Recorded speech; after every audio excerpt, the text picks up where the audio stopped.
اعوذ باللہ من الشیطان الرجیم بسم اللہ الرحمن الرحیم سبحانک لا علم لنا الا ما علمتنا انک انت العلیم الحکیم۔ پچھلی درس میں ہم نے جدے کے 2 احوال بیان کیے تھے۔ اس میں پہلی حالت یہ بیان کی گئی تھی کہ جدہ اگر ایک ہو تو ثلث لے لے گی، دادی ہو یا نانی، لیکن اگر متعدد ہو تو ثلث میں شریک رہیں گی۔ اس کے لیے شرط یہ تھی کہ وہ درجے میں برابر ہو، کوئی قریب اور کوئی بعید نہ ہو۔ تو آج کے درس میں جدات کے مسائل بیان کیے جاتے ہیں۔ پہلا مسئلہ یہ ہے کہ القربہ تحجب البعدہ، جو قریب کی جدہ ہے وہ دور کی جدہ کو محجوب بناتی ہے، اور قریب والے کی موجودگی میں بعدہ کو، دور کو نہیں ملتا ہے۔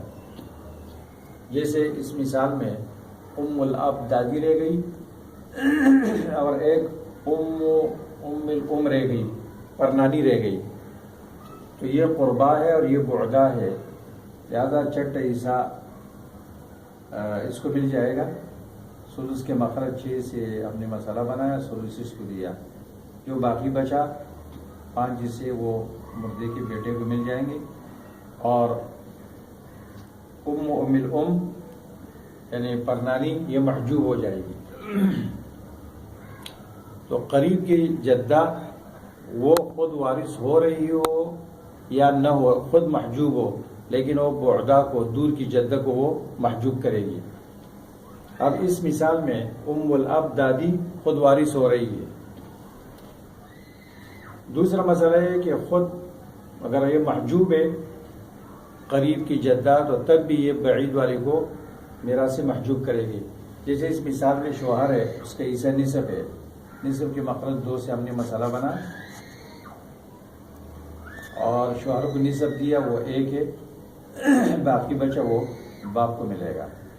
اب ام الاب باپ کی وجہ سے محجوب ہے، باپ کی وجہ سے اس کو نہیں ملتا ہے، لیکن اس کے باوجود یہ بعدہ کو، پرنانی کو یہ محجوب کر رہی ہے۔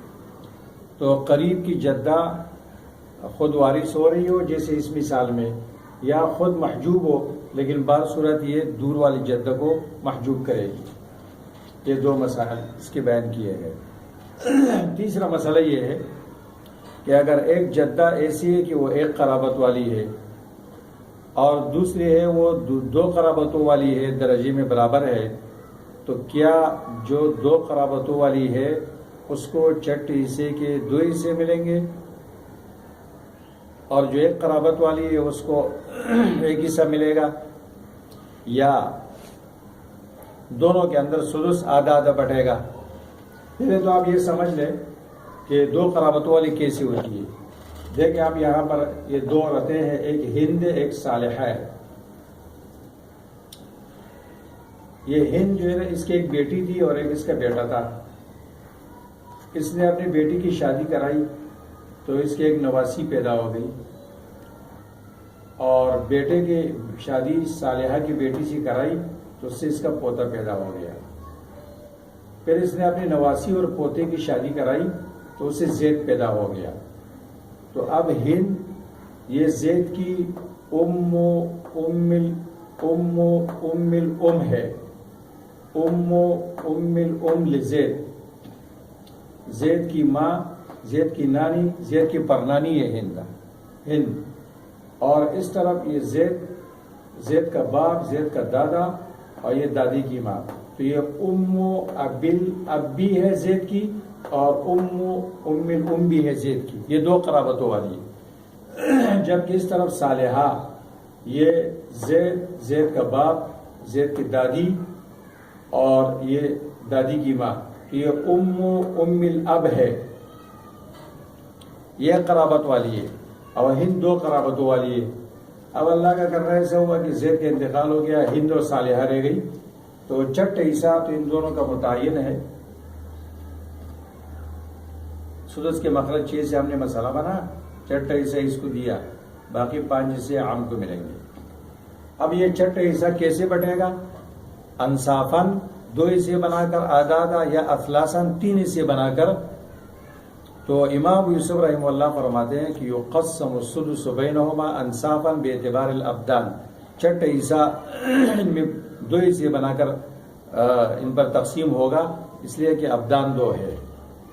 اور امام محمد رحمہ اللہ فرماتے ہیں اثلاثاً 3 حصے بنا کر تقسیم کیا جائے گا، ہند کو چھٹے حصے کے 2 حصے ملیں گے اور صالحہ کو 1 حصہ ملے گا، اس لیے کہ وہ 2 قرابت والی 1 قرابت والی ہے۔ فتویٰ اس مسئلے میں امام یوسف رحمہ اللہ کے قول پر ہے۔ آج کے اس درس میں احوال ختم ہو گئے۔ احوال کو یاد رکھنے کے لیے سب سے بہترین طریقہ یہ ہے، جیسے کہ امام مالک رحمہ اللہ نے ارشاد فرمایا کہ من علم الفرائض من غیر علم بها من القرآن ما اسرع ما ينساها، جو شخص فرائض کو سیکھے گا قرآن سے سیکھے بغیر تو وہ کیا ہی جلدی بھول جائے گا۔ لہٰذا جیسے کہ ہم نے عرض کیا تھا شروع میں کہ علمی میراث کی 3 عناصر ہے، وارث اور غیر وارث کو پہچاننا، اور وارث کے حصہ پہچاننا، اور وہ حساب جو اس میں کام آتا ہے۔ تو وارث بھی قرآن میں ہے، وارث کے حصہ بھی قرآن میں ہے، اور وہ حساب بھی آپ نے پڑھ لیا کہ ان کو حصہ کیسے دینا ہے۔ یہ 2 چیزیں منسوسی ہے، وارث بھی منسوسی ہے، اس کے حصہ بھی منسوسی ہے، وہ قرآن میں ہے اور حدیث میں ہے۔ لہذا قرآن کریم میں سورۃ النساء کے اندر جو حصے بیان کیے گئے ہیں اس کو سمجھ لیا جائے، اور پھر یہ ممارست سے اور تعلق رکھنے سے یاد ہو جاتے ہیں۔ احوال آج کے درس سے مکمل ہو گئے۔ انشاءاللہ اگلی دروس میں اللہ کی توفیق سے پھر ہم تصحیح بیان کریں گے کہ اگر ایک جماعت پر کسر ہو تو اس کو کیسے ختم کیا جائے گا، اور 2 یا 2 سے زیادہ جماعتوں پر، وارثوں کی جماعتوں پر کسر ہو، اسے ٹوٹ رہے ہو تو ان کو کیسے درست کیا جائے گا، کسر کو کیسے ختم کیا جائے گا، اس کو تصحیح کہا جاتا ہے۔ انشاءاللہ وہ ہم اگلی دروس میں بیان کریں گے۔